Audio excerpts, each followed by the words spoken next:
Mount Everest, जिसे दुनिया का सबसे ऊंचा पहाड़ माना जाता है, इसकी हाइट तकरीबन 29,031 फीट है। ये माउंटेन नेपाल और तिब्बत के बीच में वाक़े है और आज हम इस माउंटेन के बारे में 8 ऐसी बातें जानेंगे जो शायद ही आपने कहीं सुना होगा। Number 8, not the tallest mountain. जी हाँ, माउंट एवरेस्ट दुनिया का सबसे बड़ा पहाड़ नहीं है। मोना किया पहाड़ जो हवाई में मौजूद है, ये है दुनिया का सबसे बड़ा पहाड़। इसकी बेस से इसकी ऊंचाई 10,200 मीटर है, जबकि माउंट एवरेस्ट अपनी बेस से सिर्फ 5,200 मीटर बड़ा है। लेकिन मसला ये है कि मोना किया की बेस समंदर के अंदर से स्टार्ट होती है, यानी इसका ज्यादातर हिस्सा समंदर के अंदर है और इसी वजह से दुनिया का सबसे ऊंचा पॉइंट मोना किया नहीं बल्कि माउंट एवरेस्ट है। Number 7, rainbow valley. Mount Everest के सबसे ऊंचे पॉइंट के करीब आपको डेथ जोन मिलेगा। यहाँ पर ऑक्सीजन लेवल इंतहाई कम होता है। क्लाइंबर्स को सांस लेने में काफी दुश्वारी का सामना करना पड़ता है और यहीं पर आपको रेनबो वैली मिलेगा।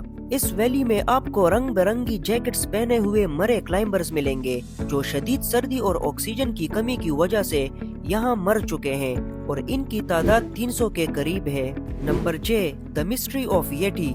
माउंट एवरेस्ट पर चढ़ने वाले कुछ क्लाइंबर्स का मानना है कि उन्होंने इस पहाड़ पे येटी यानी स्नो घोस्ट के कुछ निशानात देखे, जैसे बर्फ में उनके बड़े बड़े पैरों के निशानात। चार्ल्स हॉवर्ड, जो एक ब्रिटिश सोल्जर हैं, उन्होंने खुद बताया कि जब वो 1921 में माउंट एवरेस्ट पर चढ़े तो उन्होंने अपनी आंखों से येटी के पैरों के निशानात देखे। Number 5, the cost to climb. शायद आपको लगे कि माउंट एवरेस्ट पर चढ़ना इतना महंगा नहीं होगा, बस आपको कुछ क्लाइंबिंग टूल्स चाहिए होंगे, एक टेंट और एक लाइफ जैकेट। लेकिन हकीकत में आपको नेपाल गवर्नमेंट से परमिट लेना होगा माउंट एवरेस्ट पर चढ़ने के लिए और इस परमिट की कीमत $15,000 है। इस परमिट को लेने के बाद ही आप माउंट एवरेस्ट पर चढ़ पाएंगे। Number 4, Mount Everest was once under water.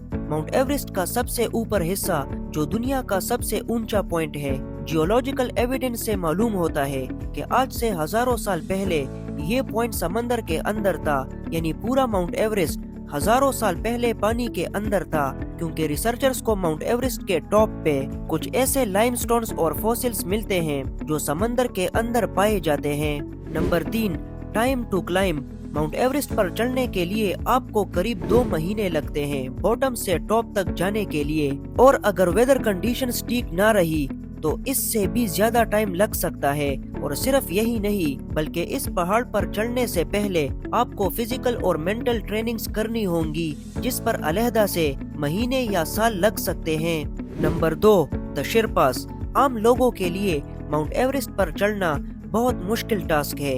इन्हें कई महीने ट्रेनिंग की जरूरत होती है और क्लाइंबिंग करते वक्त ऑक्सीजन मास्क की जरूरत होती है। लेकिन माउंट एवरेस्ट के करीब कुछ लोग रहते हैं जिन्हें माउंट एवरेस्ट पर चढ़ना एक आसान काम है और इन्हें कोई ऑक्सीजन मास्क की जरूरत नहीं होती और इन लोगों को शेरपास कहते हैं। Number 1, traffic jam. Mount Everest में कभी कभार ट्रैफिक जैम्स भी बनती हैं, ज्यादा तादाद में लोगों के आने की वजह से, और ये ट्रैफिक जैम्स अक्सर मई के महीने में होती हैं।